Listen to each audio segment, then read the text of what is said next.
The brutal banality of the Middle Ages. To the intrepid souls who've ever faced a truly awful bathroom situation, may your modern plumbing always run smoothly, and may your toilets never overflow with anything more unpleasant than, perhaps, a particularly aggressive bout of indigestion. This book, a testament to the surprisingly hilarious struggles of our medieval ancestors, is dedicated to you. Let us raise a metaphorical and a thoroughly sanitized goblet to the advancement of sanitation and the utter eradication of the truly dreadful smells that once permeated the very fabric of existence. May your future be blessed with plentiful toilet paper, effective plumbing, and a diet entirely free of questionable rodents. This work, however, is not just for those who appreciate a well-functioning lavatory. It is dedicated to every history buff who's ever had the misfortune of enduring a dry, overly academic history lecture. To those who find themselves nodding off during the recitation of endless royal genealogies, we salute you. We understand the plight of the historically inclined, yet humorously challenged individual. This book is our attempt to right this egregious wrong, to breathe a little life and a little darkly comedic relief into a period often shrouded in stuffy academia and romanticized notions of knights in shining and suspiciously lice-free armor. To my editor, whose patience rivaled that of a saint enduring an especially pungent medieval marketplace, I offer my heartfelt thanks and a bottle of something strong, preferably something significantly less foul than 14th century wine.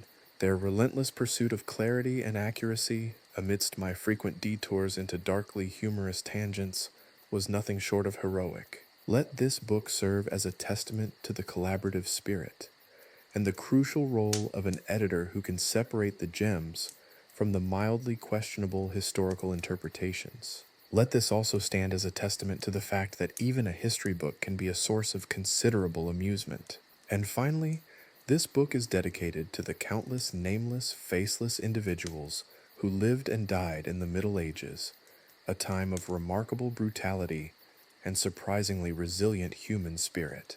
To those who endured disease, famine, war, and the ever-present threat of a truly terrifying latrine experience, we offer this slightly irreverent, hopefully entertaining, and thoroughly sanitized tribute to your lives.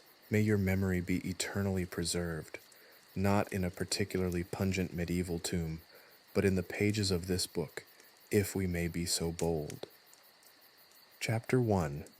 A Throne of Toilets and Tainted Meat. Let's be honest, the romantic image of medieval life, knights in shining armor, damsels in distress, and idyllic castles perched atop verdant hills, is a load of well-rotted manure.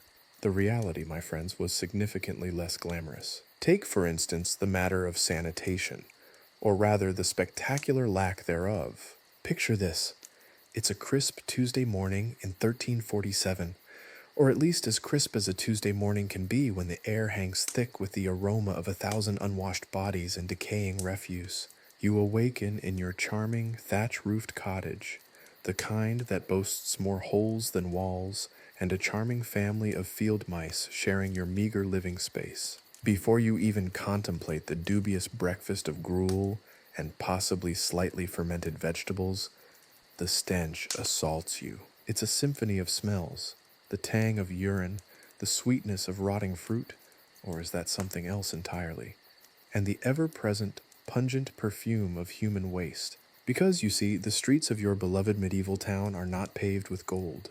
They are paved, if you can call it paving, with, well, let's just say a very uneven mixture of mud, dung, and the occasional stray cat carcass. Your first task of the day is to navigate this olfactory obstacle course to the local well, hoping to avoid stepping in the ever-present puddles of questionable origin. You pick your way through the narrow streets, dodging children relieving themselves against the walls, and adults who haven't quite broken that habit either. The well itself, a precarious wooden structure leaning precariously over a stagnant pool of water, is a shared resource, the quality of which is, shall we say, debatable. One can only hope that the layer of grime on top protects you from the various waterborne diseases lurking below. Meanwhile, the town's central thoroughfare, the main artery of commerce and pestilence, pulsates with activity. Butts of ale are being unloaded, chickens are squawking and defecating, and merchants hawk their wares, all amidst a sea of discarded vegetable peelings, animal entrails, and the ever-present piles of, well, you get the picture. Every doorway is a potential privy. Every alley is a festering sewer. Indeed, open sewers are a defining feature of the town's infrastructure, a testament to its commitment to public health, or rather, the stunning lack thereof. These open sewers, often overflowing and stagnant, are home to a thriving community of rats. These aren't your pampered pet rats.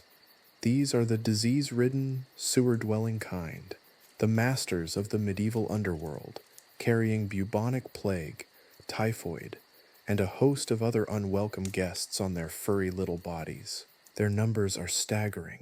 They scamper through the streets in droves, their beady eyes reflecting the flickering torchlight, a stark reminder of the ever-present threat of disease. The health consequences of this charming arrangement were, to put it mildly, disastrous. Dysentery, typhoid, cholera, these were not rare occurrences. They were, one might say, seasonal delicacies. A lingering cough could signal anything from a common cold, a luxury really, to the plague itself. Life expectancy for the average peasant was shockingly low. Death was a frequent visitor, frequently arriving unannounced and uninvited, often claiming entire families in gruesome waves of disease. The stench, constant and pervasive, was not just unpleasant. It was a physical manifestation of the ongoing battle against disease. Imagine attempting to conduct business, let alone find romance in such an environment. Romantic encounters were likely punctuated by the need to avoid stepping in something foul, and the constant threat of disease certainly dampened the mood. The idea of a chivalrous knight swooping in to rescue a damsel from distress was a little less charming when both parties were fighting off dysentery and swarms of rats. Even the wealthy and powerful, those who lived in grander dwellings, were not entirely immune. While they might have had slightly better accommodations, their own latrines were often simply chutes emptying into the same cesspools, merely postponing, not preventing, the noxious results. A thick wall of stone did little to mask the prevailing stink of a town where sanitation was less a priority and more an afterthought, if at all. And then there's the visual aspect. Forget the idealized paintings of medieval life. The reality was much less picturesque. The streets, permanently coated in a layer of muck, were a breeding ground for flies and other insects, which swarmed around the open latrines and overflowing garbage heaps. Clothes, stained and perpetually damp from the ever-present mud, gave off their own distinctive aroma. And let's not forget the sights and smells of butchers, diligently plying their trade amidst the mess, their blood-stained aprons adding another layer to the symphony of decay. A stroll through the town's marketplace was a multi-sensory assault. The pungent smell of fish and meat, left to spoil in the warm sun, mingled with the sweet, sickly scent of rotting vegetables, creating an aroma capable of knocking out even the most seasoned veteran of medieval life. The vibrant tapestry of colors, the rich hues of the merchant's clothing, the verdant foliage spilling over the market stalls, was utterly overshadowed by the pervading brown and gray of the grime. Consider the plight of the poor, crammed into tiny, overcrowded houses, sharing their living space with multiple families and a menagerie of vermin. These houses were often built of wattle and daub, the walls offering little protection from the elements or the myriad of pestilence-bearing creatures that made their homes within. Sanitation in these dwellings was minimal, if not entirely absent, leading to a cycle of disease and suffering from which there seemed no escape. So, the next time you romanticize the medieval era, remember the great stink, the pervasive, all-consuming stench that permeated every aspect of life, from the humble peasant's dwelling to the opulent castle. Remember the overflowing cesspools, the disease-ridden rats, and the omnipresent threat of a sudden and potentially gruesome demise. It was, to use a term that medieval folks would likely not have understood, utterly foul. An understanding that foulness allows us to appreciate, with a wry smile and a grateful sigh, the modern marvel of the flushing toilet. The relatively stink-free existence we enjoy today is a testament to progress and a reminder of the long and often unpleasant road we've traveled. Now, having established the delightful aroma, or rather the putrid miasma, of medieval sanitation, let's move on to a topic equally captivating: medieval cuisine. Forget the romanticized feasts of roasted boar and flagons of wine depicted in Hollywood epics. The reality, my friends, was significantly less appealing, bordering on outright revolting. The average medieval meal was a culinary adventure fraught with peril, a precarious balancing act between sustenance and something resembling poison. Let's just say that the term farm to table took on a whole new and decidedly less pleasant meaning. Imagine, if you will, a typical peasant's breakfast. Forget fluffy pancakes or even a simple bowl of oatmeal. The daily fare for the commoner often began with a bowl of gruel, a porridge made from whatever grains were available: barley, oats, or rye, often ground coarsely and cooked with water or sometimes thin milk, if they were lucky. This was usually seasoned with nothing more exciting than a pinch of salt, perhaps a few herbs if the cook was feeling particularly extravagant. The texture was likely akin to wallpaper paste, and the taste, well, let's just say it wasn't exactly a culinary masterpiece.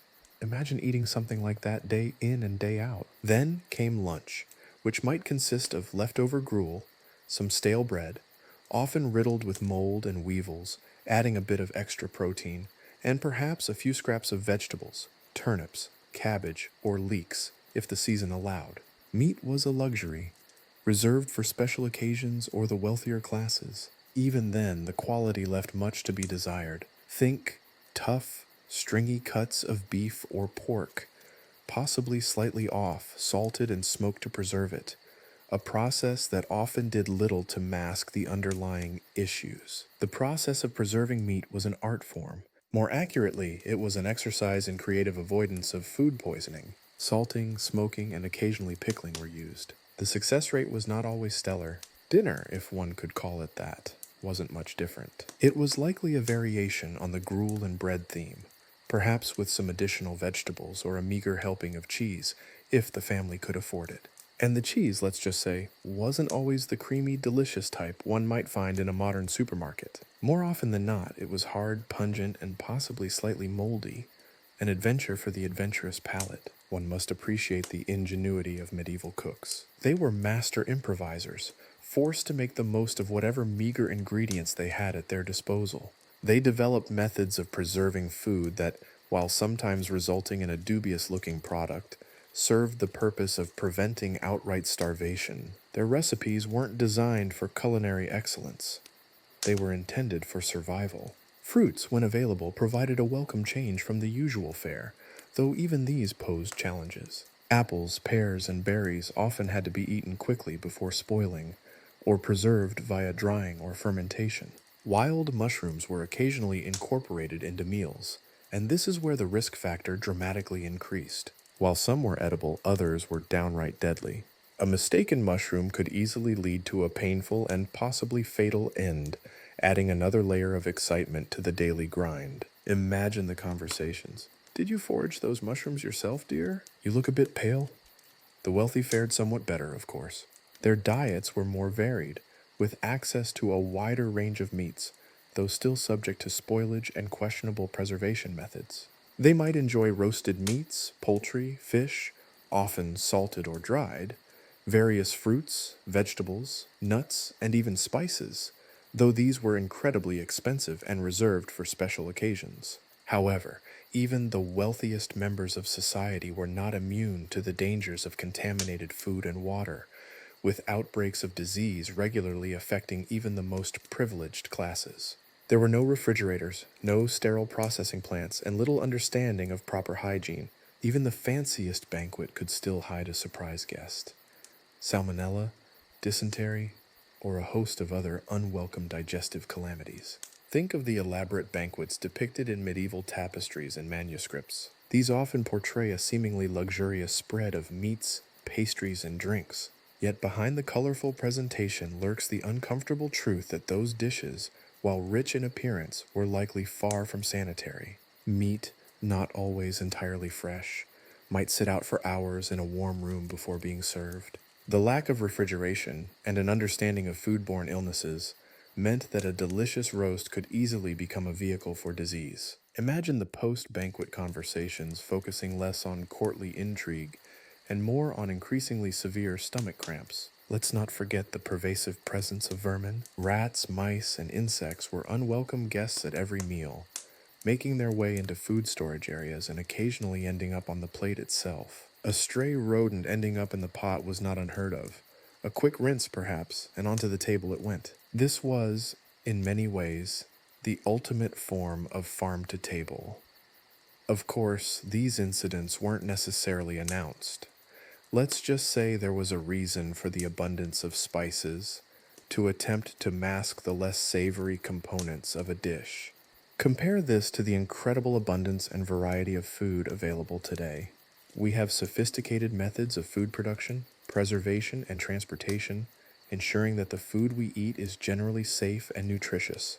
We have a vast array of ingredients from every corner of the globe, readily available in supermarkets and grocery stores. The sheer range of choices, from organic produce to exotic spices, is something medieval people could never have dreamed of. To understand medieval cuisine is to understand the stark reality of their existence, a constant struggle for survival, where food was a source of both sustenance and potential peril.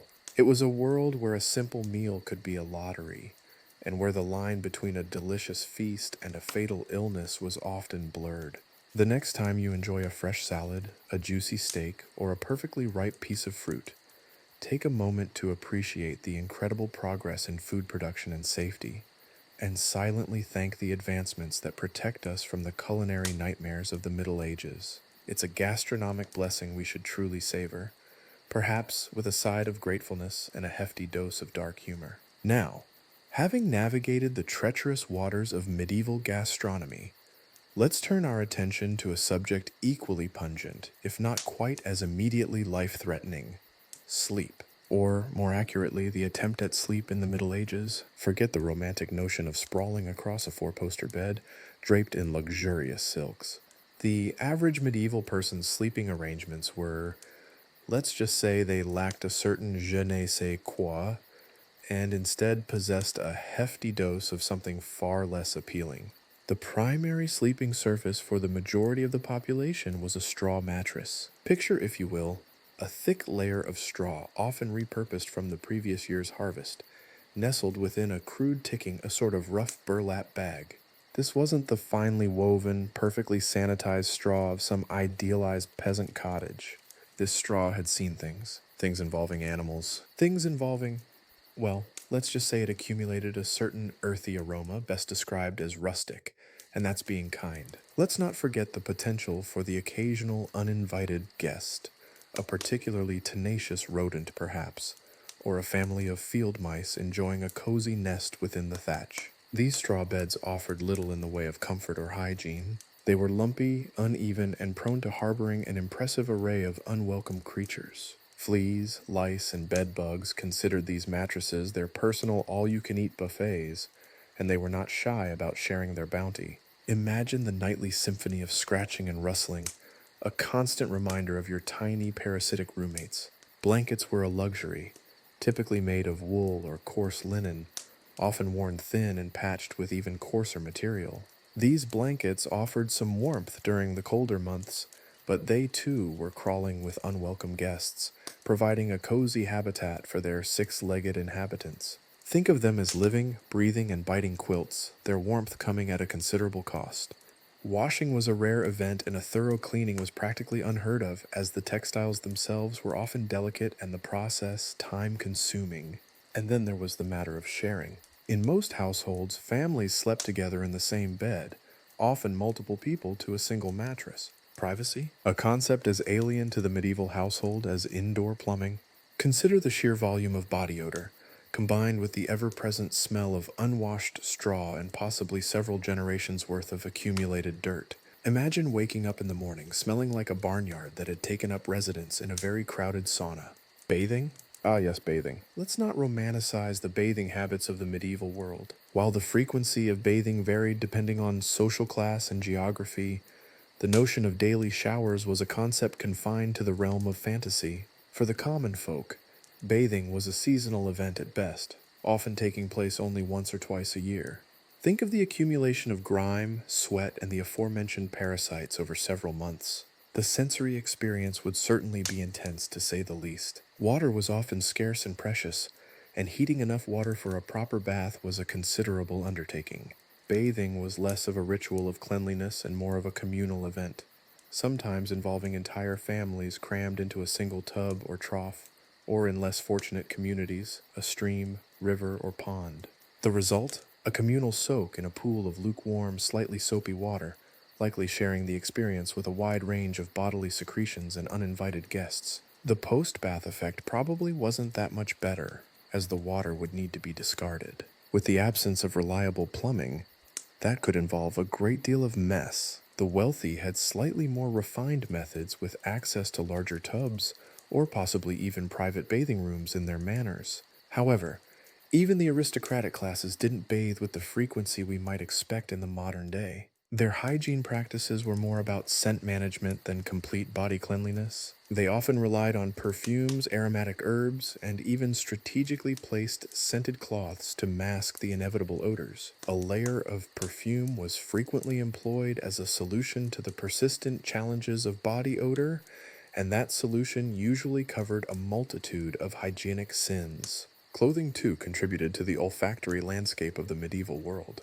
Garments were often made of coarse materials, rarely washed, and often mended time and time again. Undergarments, if worn at all, were not changed frequently, accumulating layers of dirt, sweat, and parasites. The resultant scent was quite strong, a powerful blend of human emanations, dirt, wool, and other indescribable odors. Imagine the olfactory assault one would experience stepping into a medieval home.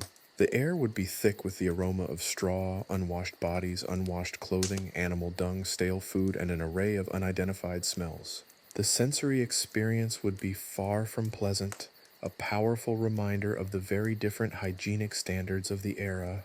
But what of the bedbugs and lice? These were not mere inconveniences. They were pervasive and inescapable. Imagine a constant itching, a relentless irritation that disrupted sleep and drove one to distraction. The use of certain herbs, or even the application of crushed insects, were sometimes used to attempt to alleviate the problem, but the results were rather unreliable. The ubiquitous presence of these parasites was a constant reminder of the limitations of medieval hygiene, a detail that adds a significant layer to the experience of sleeping in the Middle Ages. Now compare this to our modern sleeping arrangements. We have comfortable mattresses, soft linens, clean blankets, and the luxury of a private bedroom. We have access to clean water, regular bathing facilities, and laundry services. We use pesticides and other measures to keep unwanted guests out of our beds. The very idea of sharing a bed with multiple people, let alone with a swarm of fleas and lice, is unimaginable to most of us. The difference in comfort, hygiene, and overall quality of life is astonishing. It's the sort of improvement which should give us all cause for a good night's sleep. A long, deep, itch-free sleep. We should never take it for granted. Now, having endured the olfactory onslaught of a medieval bedroom, let's delve into a subject that's equally fascinating and, frankly, terrifying: medieval medicine. Forget antiseptic surgical theaters and life-saving antibiotics. The medieval approach to healthcare was, to put it mildly, a rather different affair. It was a world where the line between treatment and torture frequently blurred, where faith and superstition held sway over scientific understanding, and where the most common medical procedures often left patients worse off than before. Imagine for a moment a peasant suffering from a persistent headache. His options? A visit to the local barber surgeon, a jack of all trades whose skills extended from shaving beards to performing rudimentary surgeries, often without anesthesia. The diagnosis? An imbalance of humors, a theory that held that the body contained 4 essential fluids: blood, phlegm, yellow bile, and black bile. An imbalance of these humors was believed to be the root cause of most illnesses. The cure? Bloodletting naturally. Bloodletting, a practice dating back to antiquity, involved the strategic removal of blood to restore the body's humoral balance. The tools of the trade were simple: a lancet, a phlegm, a small sharp-edged instrument, or perhaps even a rusty knife. The barber surgeon would make an incision, usually in a vein, and allow the blood to flow freely. The amount of blood removed was often arbitrary, sometimes based on the patient's apparent strength, sometimes on the barber surgeon's gut feeling, and sometimes on how much blood the patient could afford to lose before expiring. The idea was not merely to remove blood, but to cleanse the body. The goal was to purge the tainted humors, restore balance, and hopefully improve one's overall well-being. The procedure's efficacy was, needless to say, questionable. Many patients perished, not from the original ailment, but from blood loss or subsequent infection. If bloodletting proved insufficient, leeches were often deployed. These slimy creatures, regarded as miniature physicians, were applied to the afflicted area, where they would gorge themselves on the patient's blood.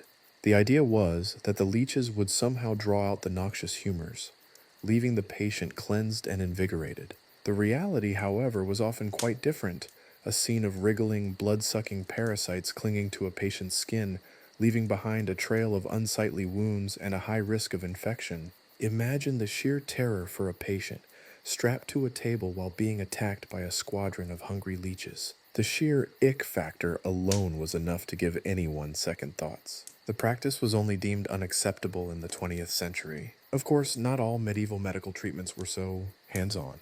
Prayers and incantations played a significant role in healthcare, reflecting the pervasive influence of religion.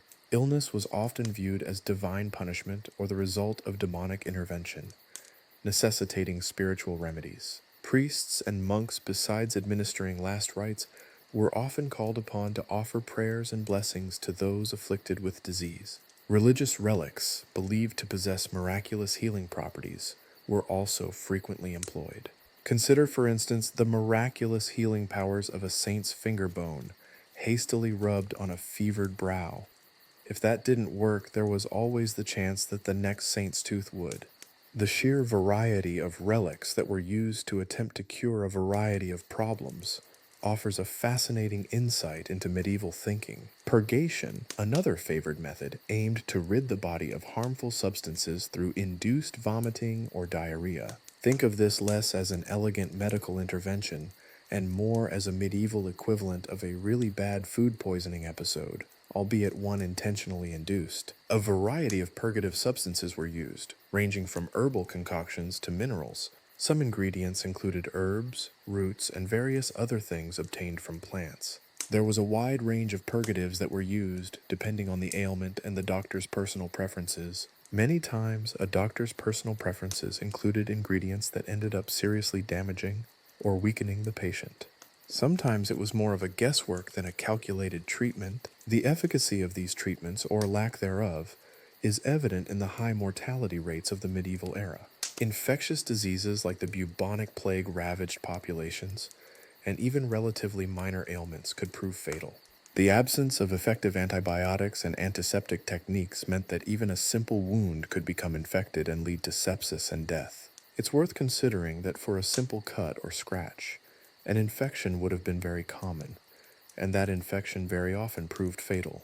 The availability of medical care also varied widely depending on social class. The wealthy had access to more refined, although not necessarily more effective treatments, while the poor often relied on folk remedies or the limited skills of local healers. The effectiveness of these methods remained questionable. For the wealthy, there was often a great deal more attention and care given, and of course more elaborate treatments available. The poor, on the other hand, had only local healers that very often were neither qualified nor particularly experienced. Their treatment often involved a lot of guesswork and an approach that lacked proper medical understanding and techniques. Consider the stark contrast between medieval medicine and the medical practices of today.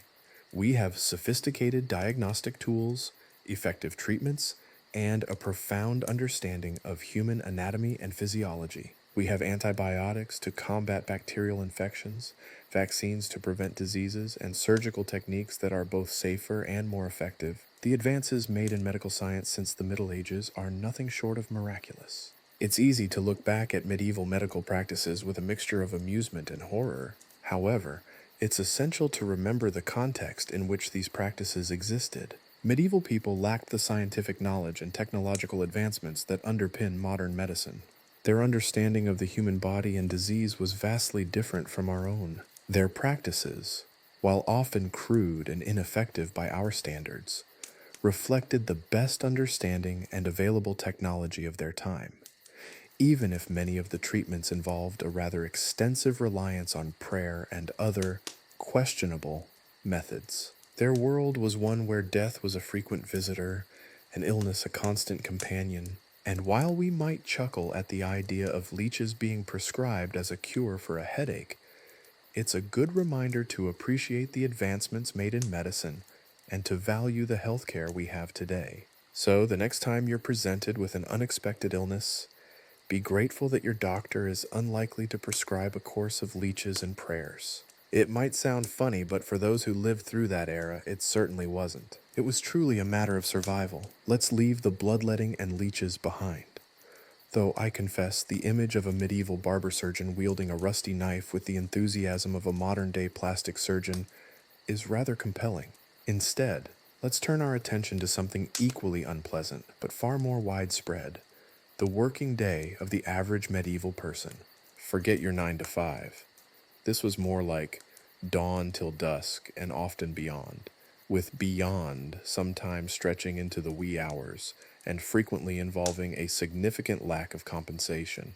The sun barely peeked over the horizon before most medieval workers were already up and at it, their bodies aching from the previous day's labors. Unlike the modern marvel of the alarm clock, their wake-up call was the increasingly irritating crow of a rooster, or perhaps the less pleasant sound of their landlord yelling at them to pay their rent, or more accurately, their landlord yelling about how their rent was overdue, an all too common problem in those times. Breakfast, if one could call it that, was a meager affair, often consisting of stale bread, a bit of gruel, or maybe, if they were lucky, some leftover scraps from the previous night's meal. Luxury was a distant dream. Consider, for instance, the plight of the humble peasant. Their day began before dawn as they trudged through the mud to the fields, their aching backs already protesting the day ahead. The work was backbreaking, repetitive, and deeply unpleasant. They spent their days bent over, planting, weeding, harvesting, their hands blistered and their bodies exhausted. The tools were rudimentary, the methods archaic, and the weather, well, the weather was simply a cruel mistress. Torrential rains could soak them to the bone, scorching sun could leave them dehydrated and sunburnt, and hailstorms could destroy weeks of painstaking work in a matter of minutes. And let's not forget the endless parade of insects, a constant buzzing menace that added insult to injury. These were not simply workers. They were soldiers fighting against the forces of nature, and often they lost. Unlike today's agricultural practices, medieval farming involved an enormous amount of manual labor. There were no tractors, no combines, no efficient irrigation systems, just human muscle and rudimentary tools. The fields were often small, uneven, and plagued by pests and disease. Yields were low, and the risk of crop failure was ever present, meaning that hardship and starvation were often just around the corner, a reality made worse by unpredictable weather patterns that could devastate a crop in moments. A bad harvest could mean starvation in the months that followed. The constant threat of starvation was a terrifying prospect and weighed heavily on the minds of farmers everywhere. Imagine for a moment the sheer physical exhaustion involved in plowing a field with an ox-drawn plow, guiding it through the unforgiving soil, while simultaneously fending off the persistent attacks of horseflies. The work was unrelenting from the moment the sun rose until it set, with only brief pauses for hastily consumed meals, and even more hastily conducted bodily functions. Life for a medieval craftsman wasn't much easier. Take a blacksmith, for example. His days were filled with the relentless clang of hammer on anvil, the heat of the forge scorching his skin, the acrid smell of coal smoke filling his lungs. The work was incredibly dangerous. A single misstep could result in a serious injury or death. And the hours? Brutal. They often worked from before dawn until well after dark, with only the occasional respite for a meager meal. This daily schedule was often repeated for years without a break. The noise and constant physical exertion, combined with the risk of injury, resulted in a lifestyle that was undoubtedly short and hard. The life of a medieval weaver was another story of relentless toil. They spent their days hunched over looms, their fingers constantly working the threads, their eyes straining to follow the intricate patterns. The work was monotonous, repetitive, and incredibly tedious. They often worked in poorly lit and poorly ventilated workshops, their lungs constantly filled with dust and lint. Again, these hours often exceeded 12 hours a day. The result of this kind of lifestyle could often result in severe physical damage, injuries, and long-term health complications. Even those considered relatively privileged, such as servants in the noble households, didn't escape the relentless grind. Their days were filled with endless chores, from cleaning and cooking to tending to the needs of their masters. They worked long hours, often for meager wages and under conditions that were far from ideal. They were essentially indentured servants who were bound to their masters. These individuals often had very little rights and could suffer abuse without recourse. Their lives were essentially controlled by their masters. The contrast between these conditions and those of many modern workers is stark. We have safety regulations, reasonable working hours, paid holidays, and sick leave. We have comfortable work environments, modern tools, and relatively easy access to healthcare. We can easily compare this to the lack of regulations, safety concerns, and the lack of any access to healthcare, leave, or compensation that was available to medieval workers. We enjoy a level of comfort and safety that would have been unimaginable to our medieval counterparts. Of course, the modern worker isn't without his or her challenges, but for those in the Middle Ages, the workplace was a brutal and unforgiving environment. And even when the sun finally dipped below the horizon, the day's work wasn't necessarily over. Many medieval workers had to tend to their homes, families, and small plots of land. These extra responsibilities were another weight added to an already heavy burden. This often meant that the little time that was left for rest was often used up for things other than rest. Evenings were often spent repairing tools, preparing for the next day's work, or simply trying to ensure their family's survival. The reality of medieval working life was one of relentless toil, hardship, and danger. It was a world far removed from our own, a world where the line between work and survival was often blurred. So the next time you grumble about your commute or complain about a long day at the office, spare a thought for those who toiled from dawn till dusk, and often beyond, under conditions that would be unimaginable to us today. And perhaps, just perhaps, you might find yourself strangely grateful for the relative comfort and safety of your own working environment. After all, it's difficult to overstate the difference between the working lives of our distant ancestors and those of today. The advances, though hard-won, are undeniable. Chapter 2. Death, Taxes, and the Occasional Plague. Now let's talk about something that truly put a damper on medieval merrymaking. Death. Not the romanticized noble demise on a battlefield, but the everyday unceremonious kind. The kind that snatched babies from cradles, felled farmers in their fields, and even occasionally made a meal out of a king. In short, mortality rates in the Middle Ages were robust. Let's just say that if you lived to see your 30th birthday, you were essentially a medieval Methuselah. Forget those quaint notions of a life expectancy hovering around 70. In many parts of medieval Europe, the average lifespan was closer to 30 or 40 years. Now, I know what you're thinking, but wait, those ancient kings lived for ages. Yes, some did, but remember survivorship bias. If you were royalty, you had slightly better access to food, somewhat less exposure to the filth that permeated everyday life, and a plethora of people to fan you in the sweltering summer. But even kings succumbed to plagues, accidents, and the occasional disgruntled noble with a poisoned chalice. The average person was far less likely to reach old age, not least because old age was quite different in the Middle Ages. People aged at a much faster rate due to the intense manual labor, poor diet, and disease. The primary villains in this mortality drama were, of course, disease and famine. Plagues, like the infamous Black Death, swept across the continent in waves of death, leaving entire villages decimated and leaving a trail of mass graves. We're not talking a sniffle here, people. We're talking buboes, agonizing death throes, and a ghastly stench that lingered long after the bodies were buried, or, more often, hastily dumped. Imagine the scene. A whole village turns into a charnel house, then promptly turns into a graveyard. The sheer scale of death was mind-boggling, but it wasn't only the spectacular plagues that kept the Grim Reaper in business. Everyday illnesses, dysentery, typhoid, cholera were just as deadly, especially for children and the elderly. Lack of sanitation, contaminated water sources, and a diet consisting largely of things that wouldn't pass a modern food safety inspection all contributed to a constant state of low-level illness that weakened the population and made them highly susceptible to more serious diseases.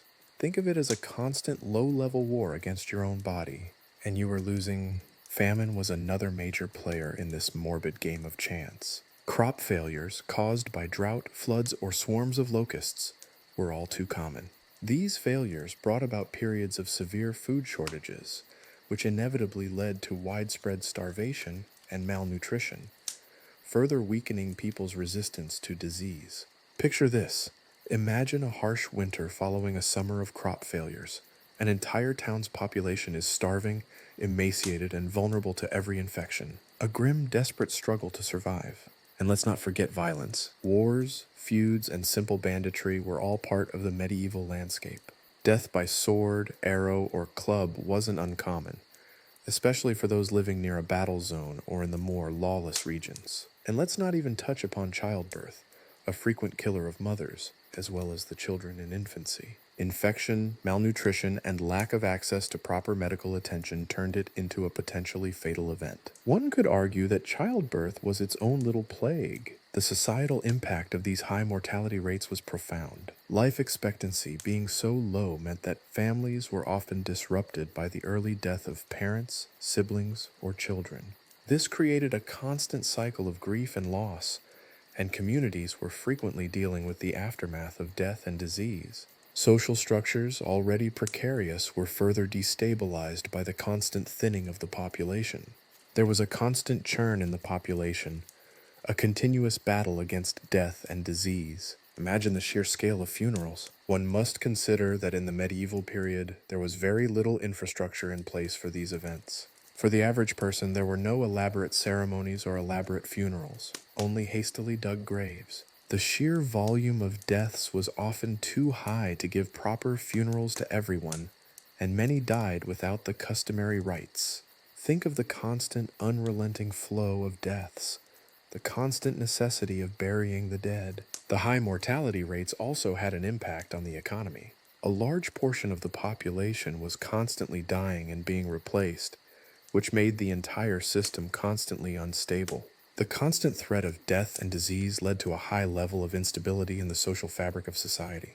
The unpredictability was immense, and the people of the time lived with the constant knowledge that death could happen at any moment, to anyone. This constant threat of death didn't mean people didn't live full lives. On the contrary, people tended to live their lives in the moment and make the most of what they had. They appreciated small joys and simple pleasures. Death was ever present, but they still celebrated life's smaller moments, the birth of a child, the harvest, or simply a warm day. It is the knowledge of the impermanence of life that highlighted the importance of what they had and who they had. However, the sheer number of people dying meant that the constant need for replacements was the source of constant instability. The medieval social order was constantly reshaped and reorganized to cope with this loss of life and instability. The constant cycle of birth and death, of grieving and celebrating, shaped the way people lived their daily lives and the way society was organized. It's easy to be morbid about it, but if the threat of death was ever present, the present was something to be cherished, and the people of the medieval period knew it, whether through grim acceptance, or perhaps just by the sheer necessity of it. Comparing medieval mortality rates to those of today reveals a stark contrast. Thanks to advances in sanitation, medicine, and nutrition, we now enjoy significantly longer lifespans and a vastly improved quality of life. The very idea of plagues wiping out entire populations is almost unimaginable today, almost. The fact remains that we still face global crises and health concerns. This comparison, however, should not simply be an exercise in glorifying today, but rather in reminding us of the progress that has been made and the importance of continued vigilance and improvements in public health. The Middle Ages were a period marked by high mortality. The constant threat of death shaped every aspect of medieval society, and it is precisely this knowledge that allows us to appreciate the significant progress made in public health and medicine.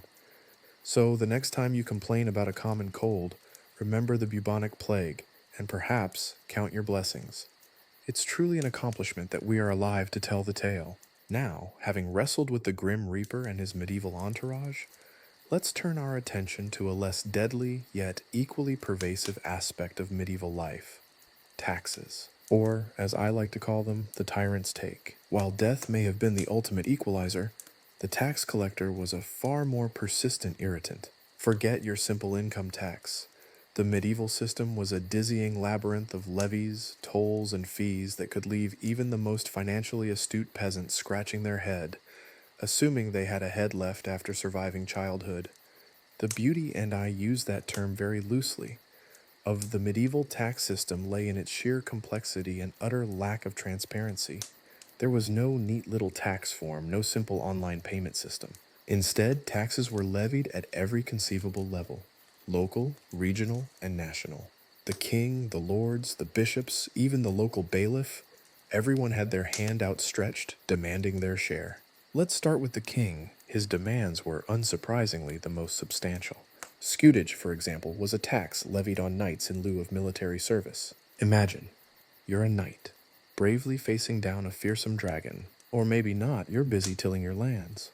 Then poof, a royal decree arrives demanding a hefty sum to avoid actually having to go fight that dragon. Brilliant, isn't it? The king got his money, and the knight got to keep his hide. It was a win-win, if you defined win as avoiding death but being substantially poorer. Beyond scutage, kings relied on other taxes such as tallage, a tax on the king's domain, his own lands, and the inhabitants thereof. Then there was aids, which were special taxes levied on specific occasions, such as the king's wedding, a royal crusade, because who doesn't want to fund the king's holy war? Or the rather frequent need to pay off a ransom after a rather foolish military venture. It was essentially a medieval version of crowdfunding, but without the satisfaction of receiving a tote bag. Moving down the feudal ladder, we encounter the lords who had their own set of demands. These included feudal dues, which were payments made by peasants in exchange for the privilege of living on their lord's land. This wasn't merely a rent payment. It was a complex tapestry of obligations, including labor services, such as plowing the lord's fields or harvesting his crops. Essentially, the peasant was a part-time farmer and part-time indentured servant. It's like having a second job, except your boss also determines the quality of your food and whether or not you get to see a doctor when you fall violently ill. But the fun didn't stop there. There were also numerous tolls levied on goods and travelers, essentially medieval highway robbery with a veneer of legality. Crossing a bridge, passing through a town, even using a particular road, all of these activities could result in a demand for payment. Imagine traveling on the medieval equivalent of a toll road, except the toll collector is more likely to be armed than your average toll booth attendant. Furthermore, these tolls were not necessarily standardized or fair. The toll collectors had an impressive amount of discretion, often leading to considerable extra expenses for the unsuspecting traveler. Adding to the peasants' woes were church taxes, tithes, which typically constituted 1/10 of a peasant's harvest, as well as other obligations to the church. Of course, the church was more than happy to receive these payments, often reminding the devout of the dire consequences of withholding their offerings. Not that they needed reminding, given the constant presence of death and famine. Let's not forget the myriad of miscellaneous fees. There were fines for almost everything imaginable: failing to attend church services, poaching in the Lord's forest, which is very understandable considering the lack of food during periods of famine, arguing with your neighbor, having the audacity to not be dead, and 100 other petty offenses. You could practically pay your way out of existence if you were willing to accumulate enough offenses. Now, how does this compare to modern taxation? Well, it's significantly different, though not as much as one might think. We have a far more complex system now, with multiple federal, state, and local taxes. but at least there's some, at least theoretical semblance of transparency and fairness. Medieval taxation was often arbitrary, inconsistent, and deeply unfair. The burden fell disproportionately on the peasantry, who had little power to negotiate or resist. Imagine trying to appeal a tax assessment in the Middle Ages. Your options were limited. You could try reasoning with the tax collector, hoping they were having a good day and felt charitable. Or if you were feeling particularly brave or desperate, you could try outright rebellion. But this would usually result in more taxes, more fines, and perhaps even a swift trip to the gallows. Modern tax law is infinitely more regulated. While appealing a tax assessment now might be complicated, at least one has the possibility of a just outcome within the existing legal framework. The social and economic consequences of this medieval tax system were profound. The constant drain on resources hampered economic development, trapped people in cycles of poverty, and aggravated existing social inequalities. Peasants were regularly on the brink of starvation, and even minor setbacks could have devastating consequences, driving many to a very precarious lifestyle. Even those who managed to survive might still live a hard and meager life. Think of the cumulative effect. A series of poor harvests, followed by a series of punitive taxes, followed by a visit from the tax collector who is having a very bad day. A recipe for utter financial ruin. In many cases, this would lead to loss of property and potential indenturement. The tax system wasn't merely a financial burden. It was a constant reminder of the peasant's subordinate position in the feudal hierarchy. It was a system designed to extract maximum wealth from the lower classes, strengthening the power of the ruling elite and ensuring their continued prosperity. It is important to note the asymmetry of the relationship between the tax collectors and the payers. One had the power to seize property and to imprison, the other only the power to endure. Now, I'm not suggesting that medieval people were all downtrodden victims. They certainly had their share of resilience, their own strategies for survival. They may have worked out ways to minimize their tax burdens, or even to skillfully navigate the complexities of the system to their advantage. But the inherent inequalities of the system remained, and the constant struggle to survive, coupled with arbitrary taxation, made medieval life significantly harder and more precarious than it was made out to be. While today's tax system certainly isn't perfect, it does offer certain safeguards against the arbitrary and oppressive nature of medieval taxation. The relative transparency, the rights of appeal, and the overall regulatory framework, however imperfect, demonstrate significant progress in ensuring fairer and more equitable distribution of the tax burden. Medieval taxation serves as a chilling reminder of the abuses of power that can occur in the absence of such protections. So the next time you fill out your tax return, remember the plight of the medieval peasant, and maybe count your blessings, or at least appreciate that you might not end up in debtor's prison, unlike many of your medieval predecessors. Warfare, the granddaddy of all bad ideas. Forget the romanticized notions of chivalrous knights and glorious battles. Medieval warfare was, to put it mildly, a bloody mess. We've discussed the persistent annoyance of taxes, but warfare was the true medieval equalizer, ensuring that everyone, regardless of social standing, had a reasonable chance of a premature and unpleasant demise. A truly democratic system of death, if you will. Let's start with the weaponry. Forget your high-tech weaponry of today. Medieval warfare was a decidedly low-tech affair, relying heavily on brute force, rudimentary weaponry, and a generous helping of luck. The sword, the mainstay of the medieval warrior, was a cumbersome, inefficient weapon, requiring years of training to wield effectively. And even then, its effectiveness was questionable. A glancing blow might bruise, a direct hit might kill, but chances are you'd end up with a nasty wound that would likely become infected and fester, leading to a gruesome and agonizing death. Imagine trying to fight a battle while battling sepsis. It certainly adds a unique layer of difficulty to your swordsmanship. Then there were the bows and arrows, a truly democratic weapon capable of piercing armor and felling a knight or peasant alike. Accuracy was, shall we say, a variable. More often than not, an arrow would miss its mark entirely, possibly injuring a bystander or causing a particularly distracting and painful injury to a horse. Or even worse, hitting a friendly archer by accident. Imagine the embarrassment. And let's not forget the siege weaponry. Catapults, trebuchets, mangonels. These were the medieval equivalent of artillery, designed to hurl massive stones, burning projectiles and other unpleasantries at fortified positions. The accuracy of these devices was, again, somewhat questionable, but their destructive power was undeniable. Think of it as pre-modern area denial at its finest. The chance of getting your castle destroyed, irrespective of whether you are on the opposing side, was considerable. You simply had to hope your side would win and occupy the castle after the siege. The thought of living under such circumstances truly tests one's patience. But the weaponry was only part of the equation. The battles themselves were chaotic, brutal affairs, involving massive clashes of infantry, cavalry charges, and desperate struggles for territory. Imagine thousands of men clad in heavy armor hacking at each other with swords, axes, and spears in a swirling maelstrom of blood, sweat, and mud. The battlefield was a terrifying landscape of carnage and death. The air would be filled with screams, the thud of weapons, and the groans of the dying. It's not exactly the picturesque scene Hollywood would have you believe. And the aftermath? Well, that was even worse. Thousands of dead and wounded lay scattered across the field, a grim testament to the brutality of medieval warfare.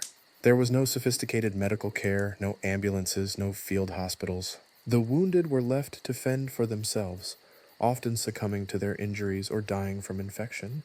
The sight is something difficult to forget. The civilian population often bore the brunt of the violence. Sieges were particularly devastating, often leading to widespread starvation, disease, and death. Entire towns and villages were routinely sacked and burned, leaving behind only ruin and devastation. The psychological damage from such devastation is difficult to measure. However, it could have widespread and long-lasting impacts on society. Contrast this with modern warfare. While certainly still brutal and deadly, modern military practices are far more sophisticated, technologically advanced, and regulated, at least in theory. Modern weapons are far more accurate and destructive, but they also allow for greater precision and less collateral damage. Military strategists have also taken note and developed strategies to minimize civilian casualties. But the advances in modern warfare don't negate the horror of war itself. Though less chaotic, modern warfare still causes substantial suffering. It's a far cry from the romantic ideals often associated with medieval combat. The scale of death and destruction may be different. The methods certainly evolved, but war remains a horrific blight on humanity, regardless of the century. Consider the Battle of Agincourt in 1415, a famous victory for the English. It resulted in a devastating slaughter of the French army. But the victory came at a significant cost. The muddy battlefield turned into a swamp of bodies, rendering escape or even proper burials extremely difficult for both victors and the vanquished. Disease ravaged the survivors. The death toll was staggering, but many of the casualties weren't soldiers, but rather support staff and bystanders. This paints a more realistic image than the traditional narratives that usually focus on the glories of war. The realities on the battlefield were seldom as glamorous as their portrayal in ballads and legends. Let's not forget the 100 Years' War, a protracted conflict that lasted over a century and left a trail of destruction across France and England. The war involved countless battles, sieges, and massacres, with devastating consequences for both combatants and civilians. The plague frequently swept through the armies and the civilian populations. It was, by all accounts, a complete disaster. The Black Death, while not strictly a result of warfare, exacerbated the devastation caused by conflict. The crowded conditions in medieval armies and besieged cities provided ideal breeding grounds for the plague, leading to massive epidemics that further decimated the population. The image of a medieval soldier, weary and wounded, facing both enemy forces and the plague, reveals a different side of war than those that glamorize chivalry and courage. The war was far more deadly than the battles. The real bloodbath occurred within society itself. Medieval warfare was a brutal, inefficient, and indiscriminate affair. It was a world where death was a constant companion, where disease and famine were frequent visitors, and where the line between combatant and civilian was often blurred. While modern warfare certainly has its own horrors, the technological advances and strategic shifts have, to some extent, lessened the scale of death and destruction. Yet this progress doesn't erase the essential brutality of war itself. It serves only as a reminder that, however much civilization advances, the capacity for violence remains a constant threat to humanity. The next time you see a romanticized depiction of medieval warfare, remember the realities: the blood, the mud, the disease, the suffering. Remember the sheer, unadulterated brutality of it all. And then, perhaps, you might appreciate the relative peace and hygiene of modern life, even with its imperfections. After all, as any medieval peasant might tell you, a little peace and quiet was a luxury indeed. And while modern taxation might still leave you feeling less than wealthy, it's unlikely to result in a sword fight with the tax collector, or at least one hopes, the things one has to deal with in modern life. However, at least modern life offers better alternatives in the face of war and famine. Ah, the Black Death. Not exactly a cheerful topic, but certainly one that adds a certain je ne sais quoi to the tapestry of medieval life. Forget your romantic notions of noble knights and fair maidens. The reality was considerably less glamorous, punctuated by the rhythmic clang of a death knell rather than the tinkling of lute strings. The Black Death, that delightful little dance with death, arrived in Europe in the mid-14th century, like an uninvited guest with incredibly poor table manners and a penchant for gruesome decorations. Imagine, if you will, a world without antibiotics, vaccines, or even a rudimentary understanding of germ theory. A world where a cough could be a death sentence and a fever a prelude to the grand finale.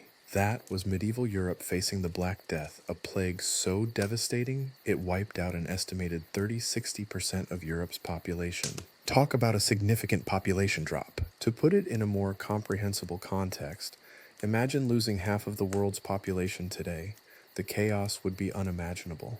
The symptoms were, let's say, memorable. Bubonic plague, the most common form, manifested as swollen, painful lymph nodes, buboes in the groin, armpits, or neck. These buboes, often the size of eggs or even larger, were excruciatingly painful and turned black as they festered, hence the nickname Black Death. Pneumonic plague, a lung infection, caused coughing, bloody sputum, and difficulty breathing. Septicemic plague, the fastest and deadliest form, overwhelmed the body's systems, leading to rapid death. It was a quick and brutal way to die. The sheer speed and scale of the devastation were staggering. Whole villages were wiped out, leaving behind only empty houses and the stench of decay. Families were decimated, leaving orphaned children to fend for themselves in a world already ravaged by disease and famine. The loss of the working population impacted society's functioning to an extent that is difficult to comprehend in our modern context. Funerals were, to put it mildly, a logistical nightmare. Mass graves became the norm, overflowing with the bodies of the dead, hastily interred without ceremony or dignity. The stench of death permeated the air, a grim reminder of the ever-present danger. The images from this period are difficult to comprehend with the comforts and safeguards of modern life. We have made huge strides in minimizing the scale of such devastation. And the societal impact? Well, imagine a world where trust breaks down completely. Fear and suspicion fueled by the ever-present threat of death dominated everyday interactions. It was every man for himself. The social fabric unraveled as people abandoned their communities in a desperate attempt to escape the plague's reach. We often see this behavior even in modern scenarios where the threat is not as severe. The economic consequences were equally catastrophic. Agriculture collapsed as farmers died in droves, leaving fields unplanted and crops to rot. Trade ground to a halt as merchants and travelers succumbed to the disease, leaving cities isolated and vulnerable. The social order was disrupted, and the church, which had often been a guiding force in society, lost considerable prestige and authority. Its inability to stop the plague led to its image being tarnished, leading to people questioning its divine authority. But let's not dwell solely on the grim. Amidst the death and despair, there were moments of absurdity, of resilience, and even of dark humor. People resorted to desperate measures to avoid the plague, believing in a vast array of folk remedies and superstitions. These ranged from carrying charms and amulets to wearing bizarre concoctions of herbs and spices. Some tried to avoid catching the plague using methods that were as ineffective as they were ludicrous. The sheer desperation displayed by these actions gives us a sense of the intensity of the situation. Some people sought refuge in self-imposed isolation, while others embarked on pilgrimages and religious processions, seeking divine intervention and hoping for a miracle. This behavior reveals both the intense fear of death and a deep yearning for spiritual succor. Ironically, such gatherings often became hotspots for further infection. Consider the flagellant movements, groups of people who whipped themselves in public, believing that self-inflicted pain could appease God and end the plague. It's a testament to the intensity of the fear and desperation. It is a chilling image that highlights the intense religious devotion and the desperation of those affected. This action, however, paradoxically, only served to spread the plague further. Others blamed minority groups, leading to horrific pogroms and massacres of Jews and other marginalized communities. The scapegoating of others provided a convenient distraction from dealing with the realities of the situation. The actions of those in power reflected the social anxieties of the era. But the Black Death wasn't a one-off event. Plagues and pestilences were recurring visitors throughout the medieval period. Smaller outbreaks of the plague, as well as other infectious diseases such as dysentery, typhus, and influenza, regularly swept through communities, adding to the high mortality rates and reinforcing the ever-present sense of mortality. Life expectancy was significantly lower than today. Contrast this with modern disease control measures. While we still face outbreaks of infectious diseases, our understanding of epidemiology, hygiene, and medical interventions has dramatically reduced the impact of such threats. Vaccines, antibiotics, and advanced sanitation practices allow us to prevent and treat infectious diseases far more effectively. We've come a long way since the days of self-flagellation and blaming minority groups. The Black Death and the many other plagues that ravaged medieval Europe serve as a stark reminder of humanity's vulnerability to disease. It also highlights the profound impact that these outbreaks had on society, the economy, and even on the very fabric of medieval life. It was a time of immense suffering, but also of resilience, adaptation, and yes, even a touch of dark humor. And perhaps a lesson for us in appreciating the relative cleanliness of our modern lives and the advancements made in healthcare. The lessons from this dark chapter in history should not be forgotten. They can serve as a beacon for avoiding similar problems in the future. The contrast between the medieval and modern worlds provides a powerful perspective on our collective evolution in managing infectious diseases.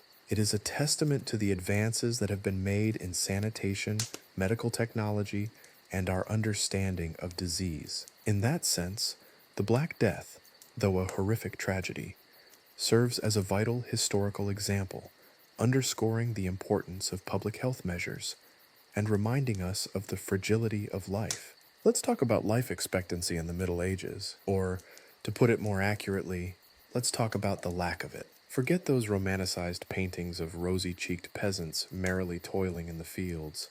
The reality was far grimmer. Imagine a world where reaching the age of 30 felt like winning the lottery, a world where childhood was a perilous journey, and old age, if you were lucky enough to reach it, was a testament to sheer stubbornness and a constitution forged in the fires of near-constant illness. The average lifespan in medieval Europe hovered around 30 to 35 years. Now, before you start calculating your retirement fund based on those numbers, let's clarify something. That average is skewed by incredibly high infant and child mortality rates. Many children died before their first birthday, victims of diseases we've largely conquered today, things like dysentery, whooping cough, measles, and the ever-popular diarrhea. Mothers often faced incredible risks during childbirth, with puerperal fever a frequent and deadly complication. Imagine the sheer emotional toll. Families frequently experienced the heart-wrenching loss of multiple children. Consider the sheer number of pregnant women who never saw their children grow up. This was, in all but name, a world where parenthood was a lottery. Those who survived childhood still faced a constant barrage of threats. Malnutrition was rampant. Food was often scarce, and diets lacked the essential nutrients that support modern immune systems. A simple cut or scrape could easily become infected, leading to sepsis and death. Teeth, notoriously bad thanks to sugary medieval delicacies, yes, they had their versions of candy, were often lost early. A toothache, in the absence of proper dental care, could easily spiral into a deadly infection, given the unsanitary conditions of the period. And then there was the environment. Remember those charming thatched roof cottages? They were also breeding grounds for vermin rats, mice, fleas, all teeming with disease-carrying organisms. Hygiene was not exactly a medieval strong suit. Sanitation systems were primitive or non-existent, and water sources were often contaminated. Open sewers were common, and the stench of human waste permeated the daily life of medieval people. Open defecation was also not uncommon. Violence was another significant contributor to the shortened lifespan. Warfare was frequent. Battles were brutal and often resulted in widespread death and injury. Even in peacetime, personal violence and crime were commonplace, leading to injuries and deaths that wouldn't necessarily be fatal today, given the advances in medicine. A simple knife fight could easily end with infection and death. Justice was often swift and brutal. Punishments were frequently harsh and deadly. Contrast that with the world we live in today. Advancements in medicine, nutrition, sanitation, and public health have dramatically increased life expectancy. We have vaccines to protect us from deadly childhood diseases, antibiotics to treat bacterial infections, and sophisticated medical technologies to address a vast range of health issues. Our food supply is safer and more nutritious, and our living environments are considerably cleaner. Even the most rudimentary sanitation practices of the modern world would have been considered a miracle by a medieval person. Think about it. We regularly check our cholesterol, take our vitamins, and generally engage in lifestyle modifications to improve our health and chances of longevity. The medieval world would have been astonished by the sheer concept of such concerns. Let's delve a bit deeper into the stark contrast. A medieval person would be utterly astounded by our ability to diagnose and treat diseases that once seemed like inevitable death sentences. The very idea of routinely testing blood and having our bodies regularly scanned to discover and counteract early signs of disease would be incomprehensible to them. Consider the range of diagnostic tools that we have available today, from X-rays and MRIs to blood tests and genetic sequencing. The medieval understanding of the human body would be completely out of sync with the level of medical knowledge and techniques available today.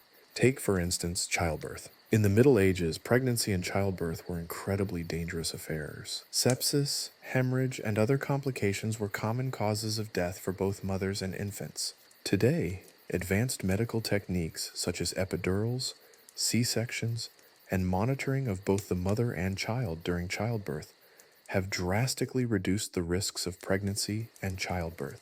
Prenatal care and a far better understanding of the human body are common, and both drastically reduce maternal and child mortality. The concept of antibiotics, which have transformed the way we manage infections, was entirely foreign in the medieval world. A simple wound that today would be easily treated with antibiotics could easily have been fatal back then due to infection. The sheer number of lives saved by the discovery of antibiotics demonstrates the tremendous progress in medicine and public health that has been made over the centuries. And let's not forget the improvements in nutrition. Access to a diverse range of foods, nutritional supplements, and even the simple concept of refrigeration and storage of food have dramatically improved health outcomes in modern times. Even the nutritional value of a typical modern-day meal exceeds that of a typical medieval feast. The availability of safe and nutritious food has played a crucial role in increasing human life expectancy and quality of life. Consider this. A medieval peasant might have suffered from chronic malnutrition, weakened immune system, and exposure to numerous infectious agents throughout their life. The cumulative effect of these conditions would dramatically reduce their lifespan. Today, a child born in a developed country is significantly less likely to suffer from these issues thanks to advancements in nutrition, sanitation, and access to healthcare. The differences in life expectancy between the medieval period and today are a powerful testament to the progress made in healthcare, nutrition, sanitation, and overall living standards.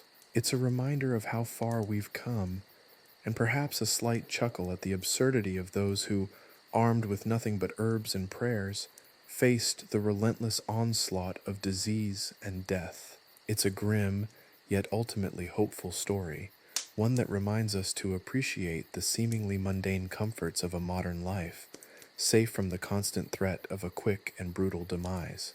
The modern world, despite its flaws, has made incredible strides in increasing the average lifespan and quality of life compared to the medieval era. The difference between the two is not just a matter of numbers, but of life itself. Chapter 3: A Modern Perspective: Appreciating the Porcelain Throne. Let's move on to a topic guaranteed to bring a smile or perhaps a grimace to the face of any modern individual: sanitation.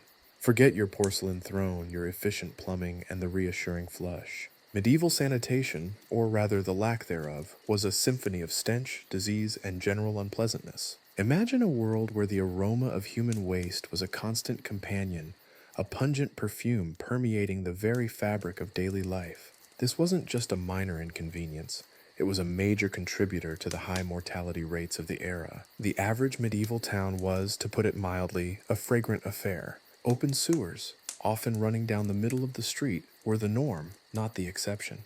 These weren't your discreet underground pipes.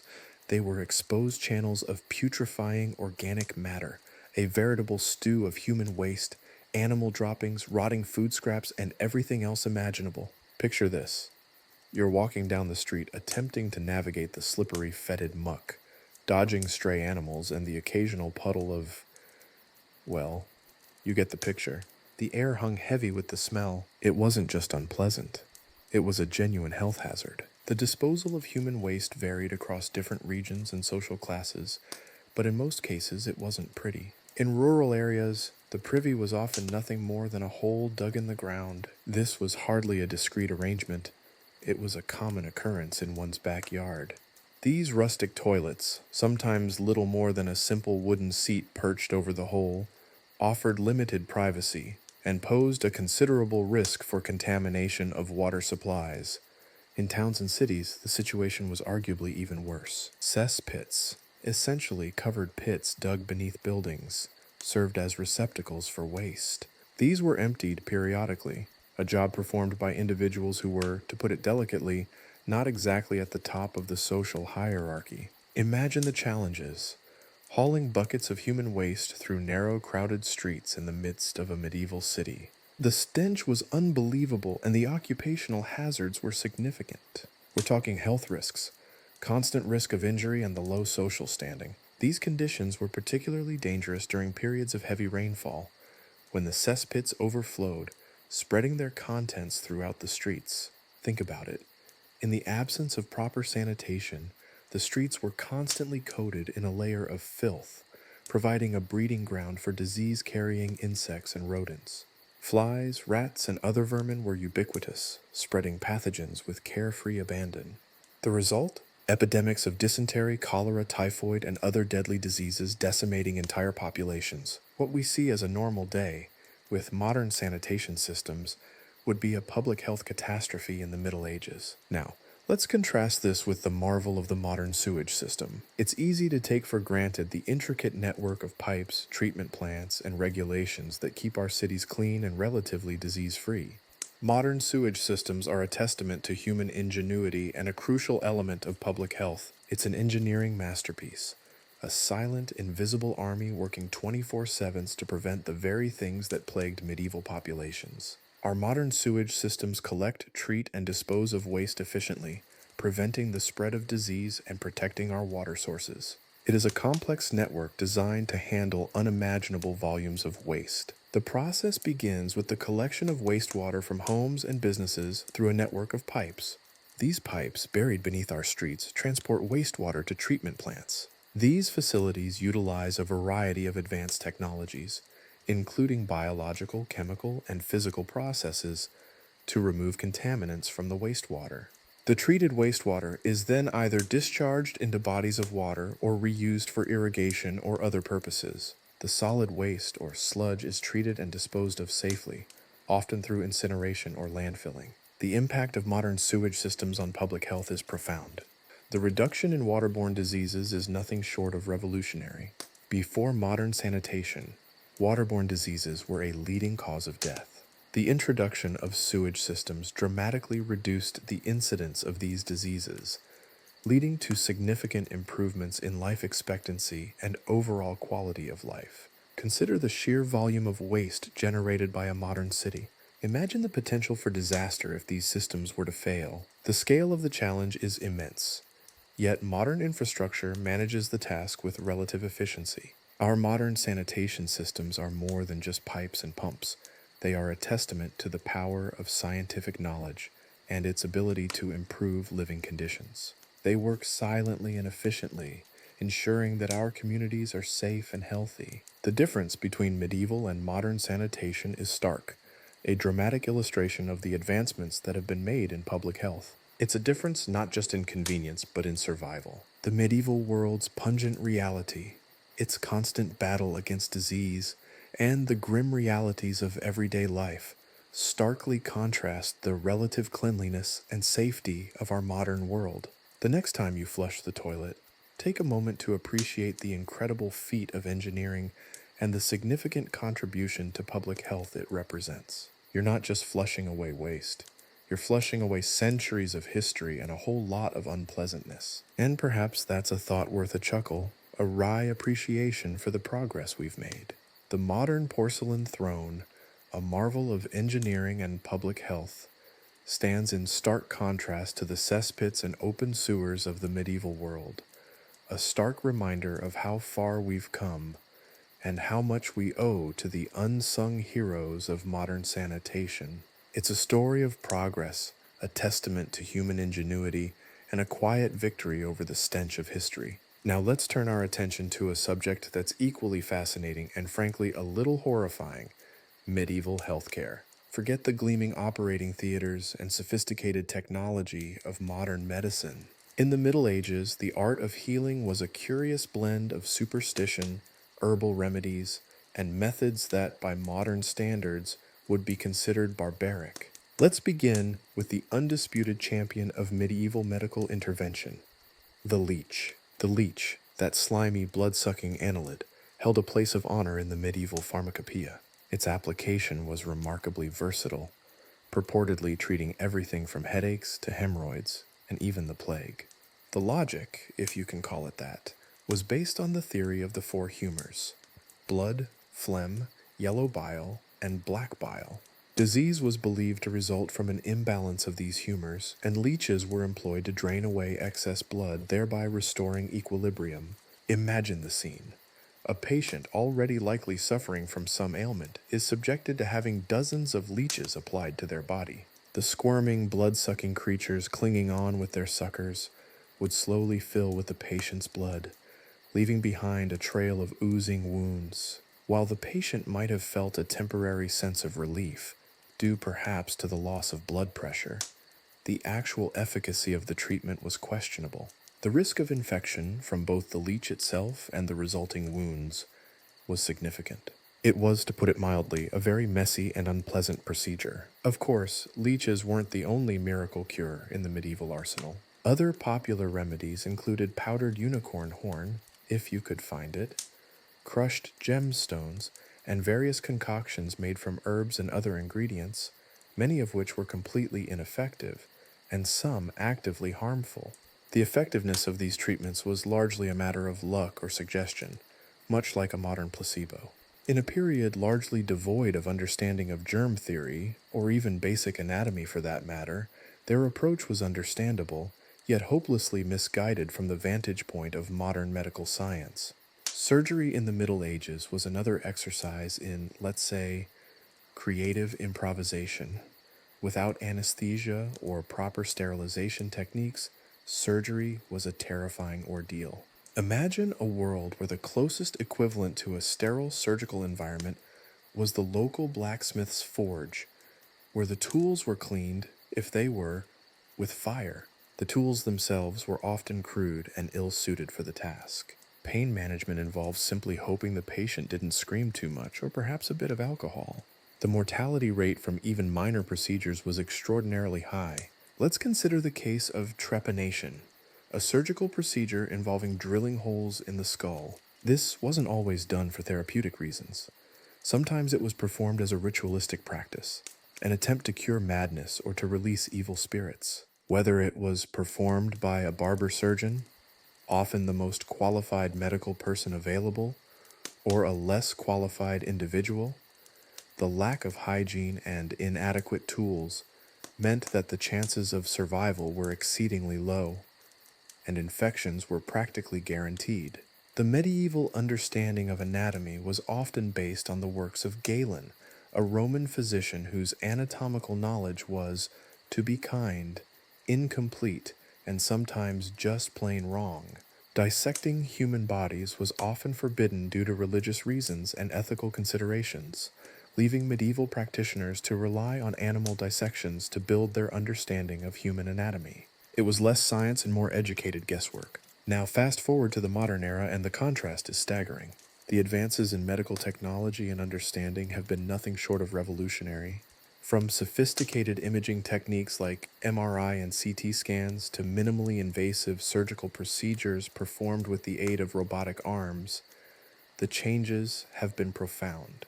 The precise understanding of human anatomy, microbiology, and pharmacology has led to the development of vaccines, antibiotics, and an array of medications that have drastically increased life expectancy and improved the quality of life for countless people.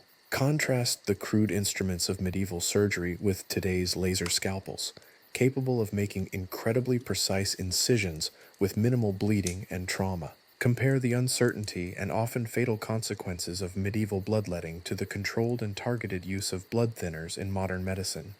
The difference is monumental and a stark reminder of the extraordinary progress we've made in understanding and treating disease. Modern healthcare relies on evidence-based practices, rigorous scientific research, and a commitment to continuous improvement. The development of modern sanitation systems and hygiene practices have drastically reduced the incidence of infectious diseases. Advances in antibiotics and antiviral therapies have revolutionized the treatment of bacterial and viral infections.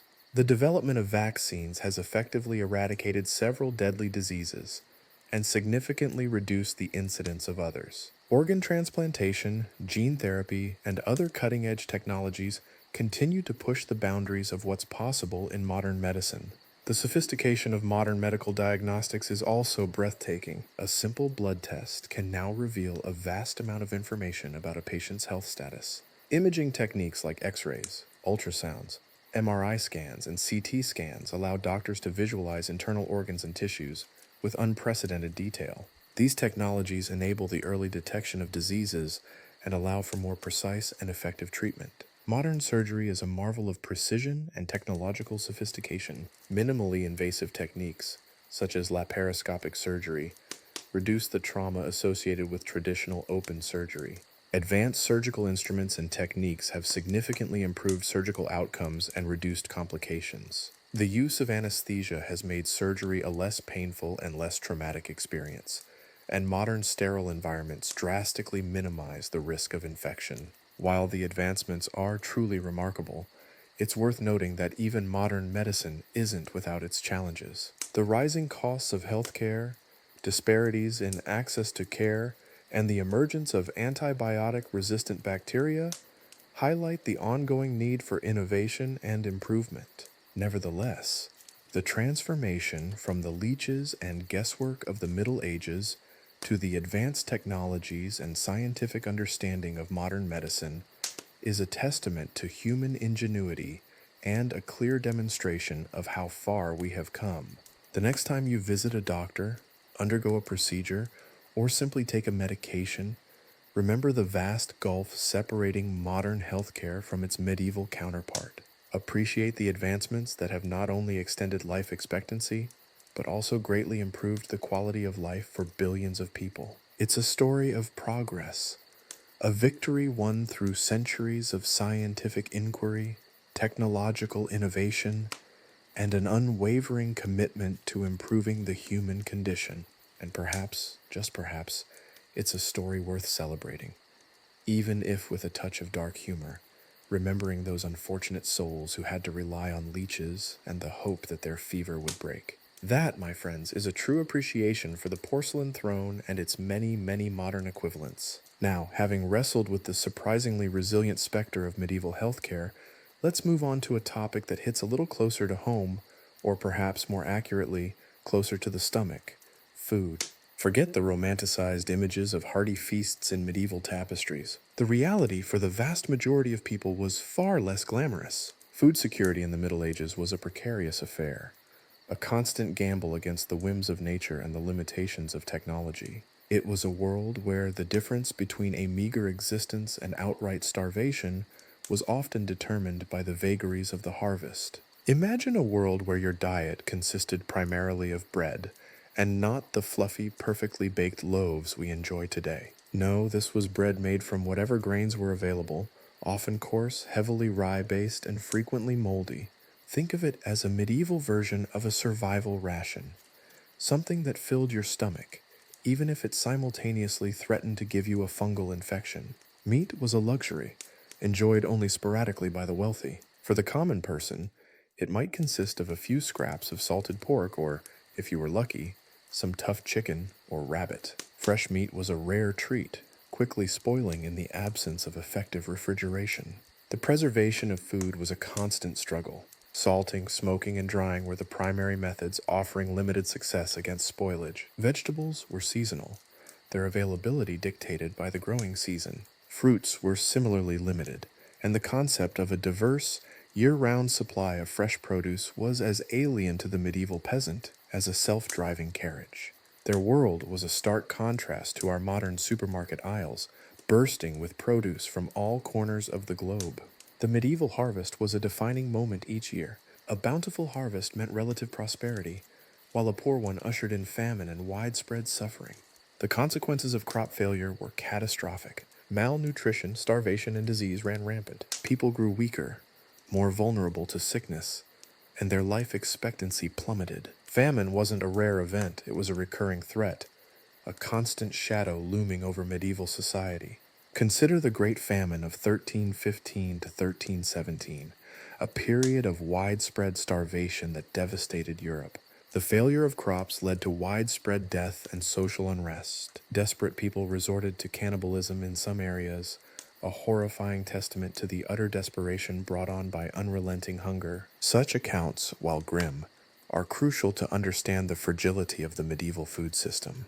The transportation of food was another significant challenge. The lack of reliable transportation systems meant that food often spoiled before it could reach its destination, limiting the ability to distribute surpluses to areas experiencing shortages. This lack of connectivity exacerbated the impact of local crop failures, transforming regional problems into widespread catastrophes. Contrast this bleak picture with the modern food system, a vast and complex network that delivers a seemingly endless supply of food to our tables. Advancements in agriculture have led to higher crop yields and greater resilience to disease and pests. Modern farming techniques, including the use of fertilizers and pesticides, have drastically increased food production. Sophisticated irrigation systems ensure crops receive adequate water, even during periods of drought. Genetic engineering has further enhanced crop productivity and resilience. The development of food preservation techniques has been nothing short of revolutionary. Refrigeration, freezing, canning, and other preservation methods have extended the shelf life of food dramatically, allowing for year-round access to a wide range of fresh and processed food items.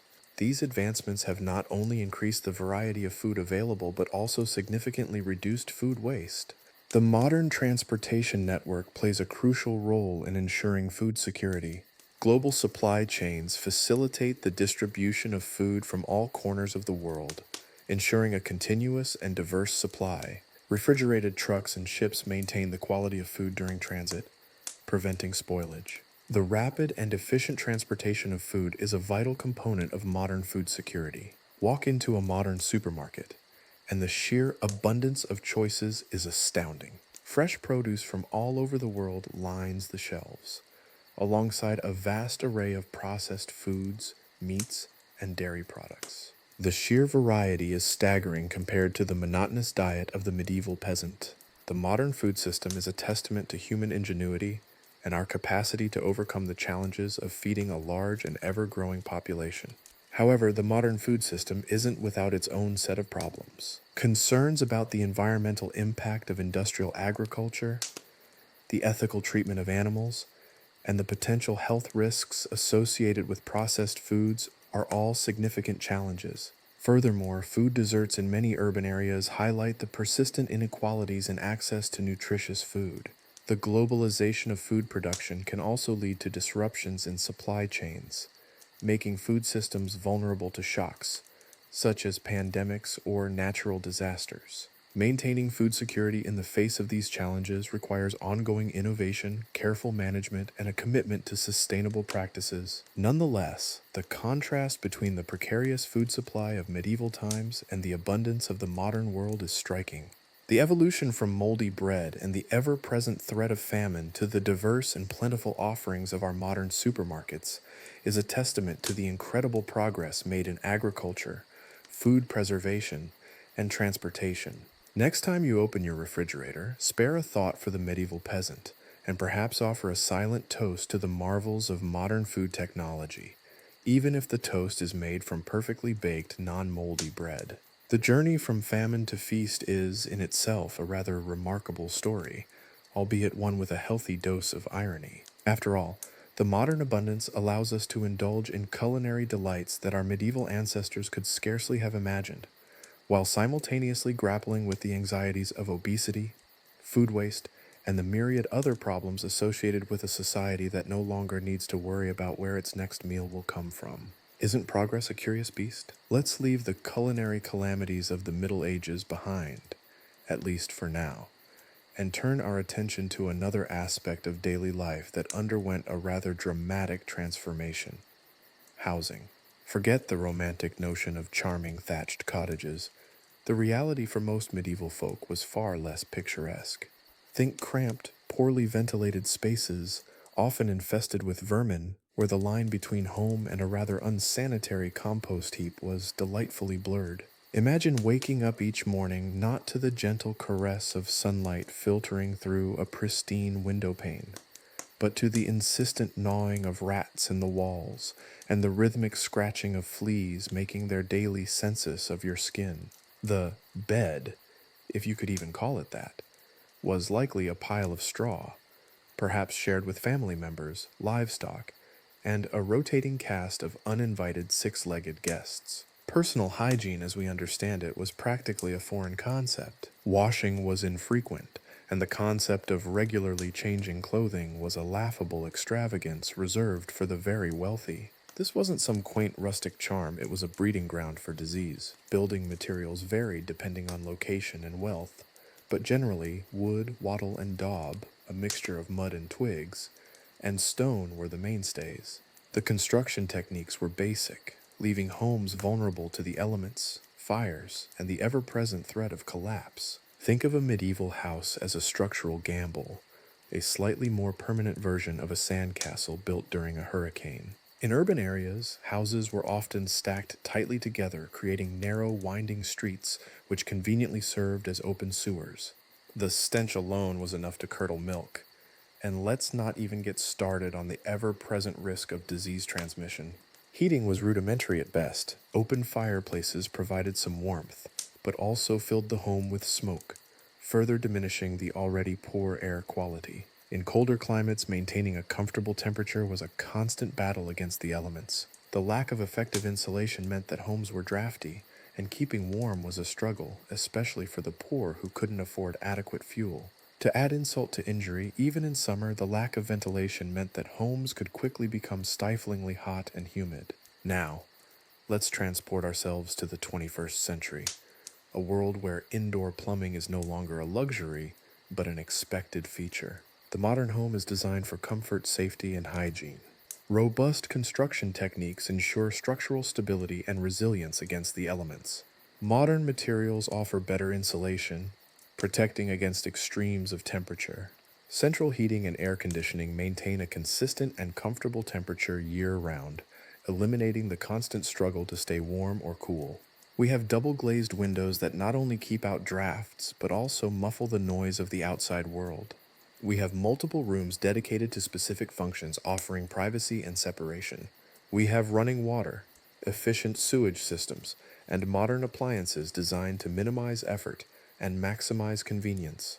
A modern bathroom with its porcelain throne and other sanitary marvels is a far cry from the medieval outhouse, a potentially life-threatening trip in the dark. Consider the average modern kitchen. A plethora of appliances, from refrigerators to microwaves, are aimed at simplifying food preparation and storage. Think of the evolution from a simple hearth to a multi-function culinary command center. It's a testament to human ingenuity and our relentless pursuit of comfort and efficiency. The contrast between medieval and modern housing is stark.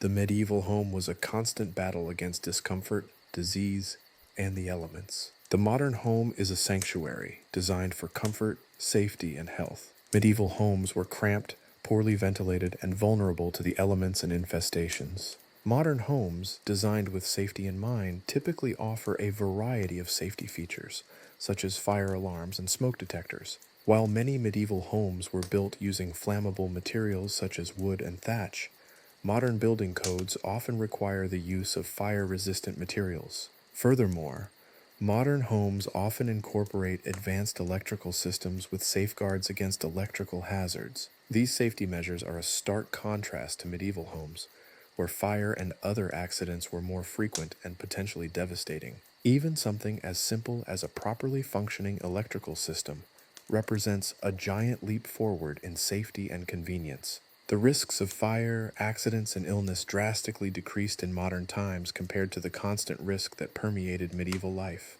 The evolution in housing also reflects the significant progress made in social and economic structures. The shift from cramped, unsanitary dwellings to spacious, comfortable homes is not just a matter of technological advancement. It also signifies an improvement in social and economic conditions. As societies evolved, so did their understanding of hygiene, safety, and the importance of comfortable living conditions. Better sanitation, improved building materials, and advancements in construction techniques all contributed to the development of healthier and more comfortable living spaces. Moreover, the increased affordability of housing for a wider range of people is a significant factor in improving overall living standards. While access to safe and comfortable housing remains a challenge in many parts of the world, the progress that has been made is undeniable. The improvements in housing conditions have had a considerable impact on public health and overall well-being. The significant reduction in diseases associated with unsanitary living conditions, like typhus and cholera, is a testament to the improvements in sanitation and housing standards.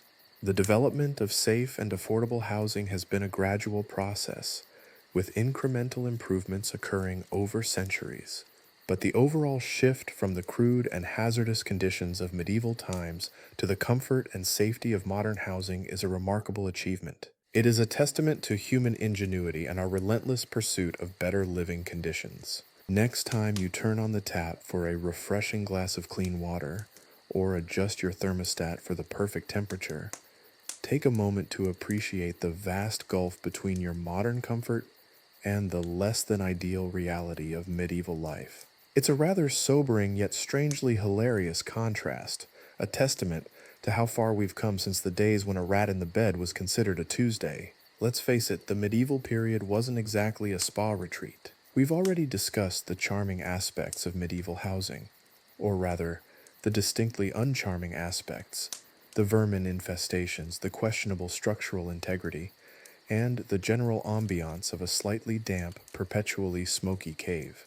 But housing is just one piece of the puzzle. To truly appreciate the porcelain throne of the modern era, we must consider the broader picture of life expectancy and overall quality of life. Imagine, if you will, a medieval peasant. Not the romanticized version, sword gleaming in the sun, but the actual dirt-encrusted reality.